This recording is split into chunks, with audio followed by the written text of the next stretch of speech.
l'invité de la matinale. KTO Radio. Pour la 34e année, les journées paysannes se tiennent ce week-end, samedi 17 et dimanche 18 février. Elles se déroulent à Paray-le-Monial, dans le département du Maine-et-Loire. Ce rassemblement, comme réseau de foi et d'amitié, sert aussi d'espace de réflexion dans un monde agricole en crise. Pour nous en parler ce matin, je reçois Emmanuelle François, présidente des journées paysannes. Bonjour. Bonjour Maxence. Nos auditeurs retrouvent régulièrement vos chroniques, le cri de la terre dans la matinale. Alors, pour commencer, comment percevez-vous l'atmosphère dans laquelle se déroulent cette année les journées paysannes? Eh bien, cette année, comme toutes les années précédentes, ce sera une atmosphère de joie et de retrouvailles familiales.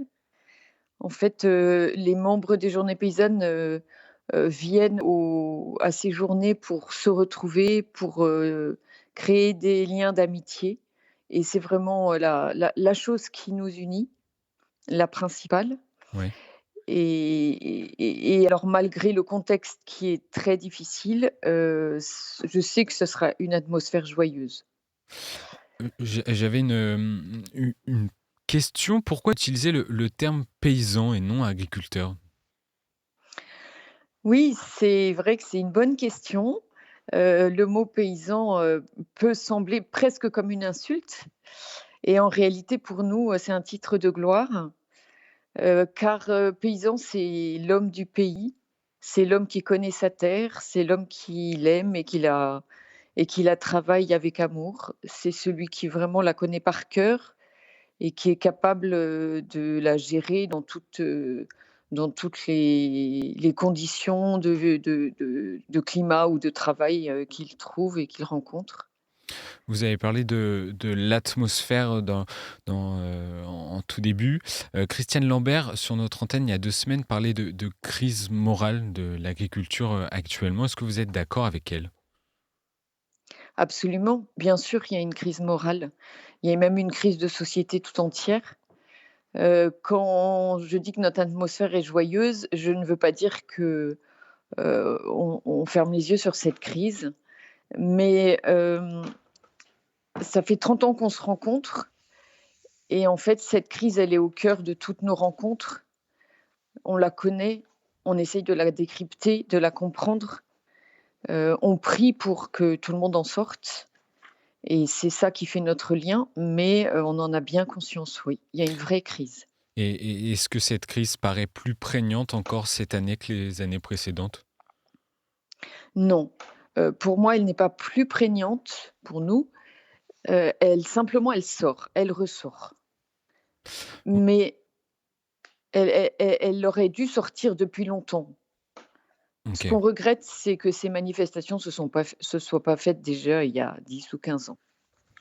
Alors votre, association des journées paysannes est née, peu ou prou au même moment que la création de la politique agricole commune, en Europe Oui, en 1962. Quel c'est ça. était quel était son souhait à la base? Quel était le souhait des journées paysannes? Alors, les journées paysannes ont été créées de manière, un petit peu, au fil de l'eau. Ça n'a pas été un souhait de créer une association pour, une raison politique. En revanche, comme vous dites, elle a été créée, au moment de la PAC parce que justement cette situation politique, posait des questions et engendrait des interrogations graves. Le fondateur a invité des paysans, des prêtres à parler de ça. Les paysans ont beaucoup répondu et les retrouvailles qui ont eu lieu, ont été très chaleureuses, fraternelles et joyeuses, même si déjà le contexte, commençait à être difficile et du coup, ils se sont retrouvés d'une année sur l'autre et ils ont continué à réfléchir et à prier ensemble et à se soutenir mutuellement. Oui, c'est Du un coup oui, pardon, allez-y. les journées paysannes ont été, un monseigneur Brincart, disait d'elles qu'elles étaient là pour nourrir l'espérance des paysans et depuis effectivement, la crise n'a fait qu'augmenter et est devenue exponentielle, au point d'exploser aujourd'hui. Ça, on est bien d'accord. Et c'est un espace aussi de réflexion. Le thème des journées paysannes cette année, c'est le don de soi et la fécondité. Pourquoi avoir choisi ce thème?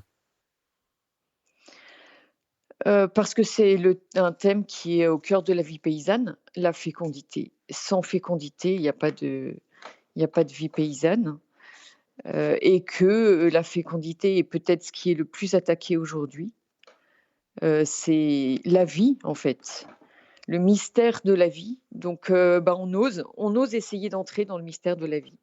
Mmh. Qu'est-ce que c'est et comment, quelles sont les conditions pour qu'elle, puisse, se déployer?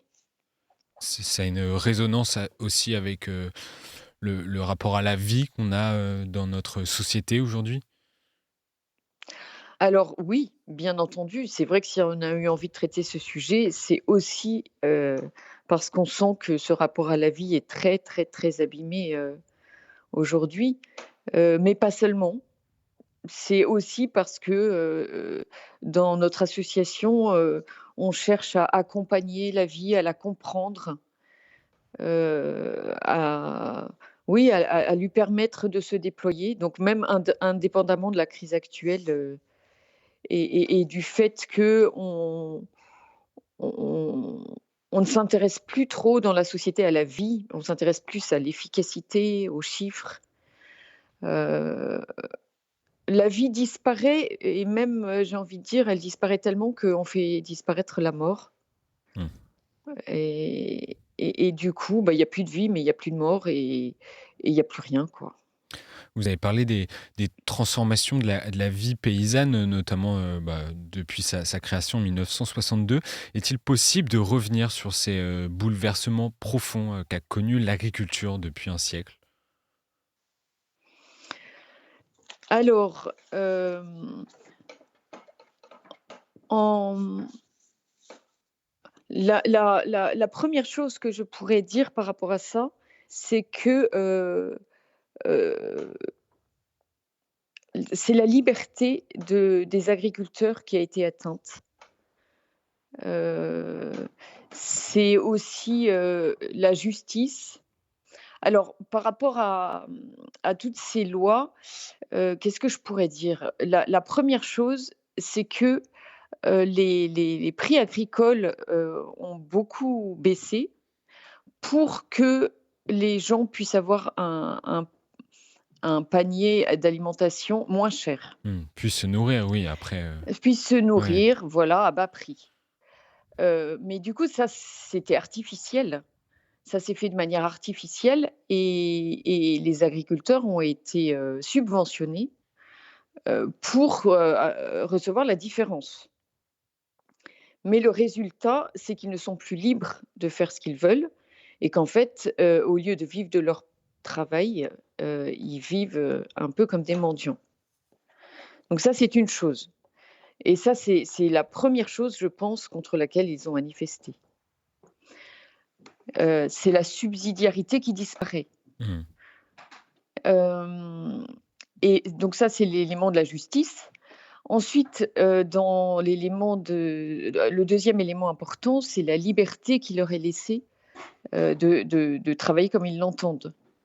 Et là, c'est la succession des normes, et des obligations qui leur sont faites, qui devient insoutenable. Ils doivent remplir des millefeuilles administratifs. Il paraît qu'il y en a qui sont capables de passer 9 heures par semaine pour remplir des papiers. C'est, c'est pas le métier du paysan, quoi. Dans Et puis, pour vous donner je vous donne quand même un exemple, Oui, par rapport aux normes. Ce sont les tas de compost qui sont normalement une très bonne chose. Vous voyez, le compost, oui, oui. c'est, les déchets alimentaires, les déchets des champs qu'on met, en tas pour qu'ils deviennent, de l'humus, pour qu'ils puissent, nourrir la terre. Donc, bien sûr, on encourage les agriculteurs à faire du compost. Sauf que, il y a une norme qui a été, décrétée, disant que, le compost devait pas dépasser les tas de compost ne devaient pas dépasser, telle hauteur. Et récemment, un agriculteur, s'est fait, s'est fait mettre en justice parce que son Son tas tas de de compost était compost, trop haut. dépassait attendez, je vais vous dire, de 20 centimètres. Mmh. Alors bon, un agriculteur, ça le fait rire parce que, un tas de compost, on sait que ça bouge, ça vit. Donc 20 centimètres, 15 jours après, il a baissé. Mais voilà, c'est l'administration, n'a pas ce regard-là. Dans le tract également des 34e journées paysannes, vous dites, je cite: «La dimension verticale, la dépendance du ciel est devenue peu à peu secondaire». C'est un autre aspect de cette transformation. L'agriculture, est-ce que l'élan religieux a été touché en plein cœur par la mondialisation dont vous parlez? Ah oui, je ne sais pas si c'est la mondialisation en elle-même, mais de fait, l'élan religieux a été touché en plein cœur, oui, comme celui de toute la société. Je pense que les agriculteurs, n'ont pas gardé, plus la foi, que la majeure partie de la société, malheureusement. Mmh. Et c'est aussi ce qui fait notre malheur, oui, ça, c'est sûr. Et du coup, notre association a aussi pour comme grand désir, d'évangéliser, le monde agricole. Parce que Les agriculteurs sont également les premiers au contact de la terre, des animaux, des écosystèmes. Sont-ils en mesure de reconnecter la société à la sauvegarde de la création, de la dépendance au ciel, ou sont-ils eux-mêmes captifs de ces logiques de production industrielle aujourd'hui? c'est une bonne question. Je dirais les 2 à la fois. Les 2 à la fois.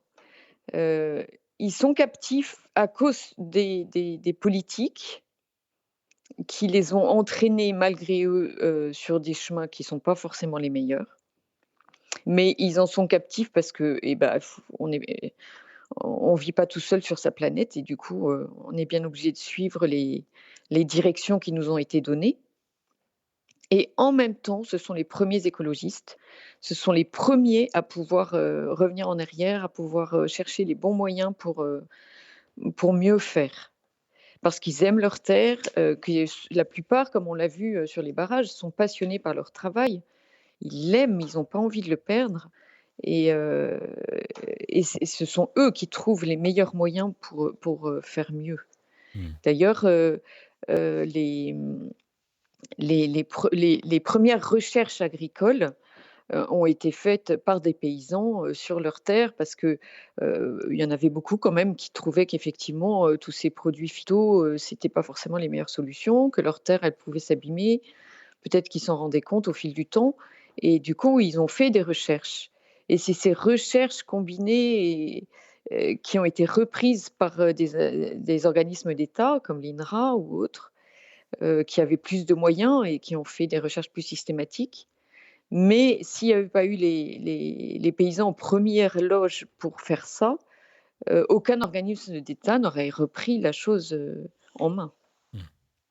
On espère en tout cas que la crise pour les agriculteurs, pour le monde paysan, va réussir à trouver des débouchés qui, en tout cas, permettent de mieux vivre et de mieux exercer le métier pour les agriculteurs. Merci Emmanuel François. Je rappelle que vous êtes présidente des Journées paysannes et on vous retrouvera prochainement sur KTO Radio avec la chronique Cris de la Terre à laquelle vous participez. Merci beaucoup. Bonne journée. Merci Maxence, bonne journée.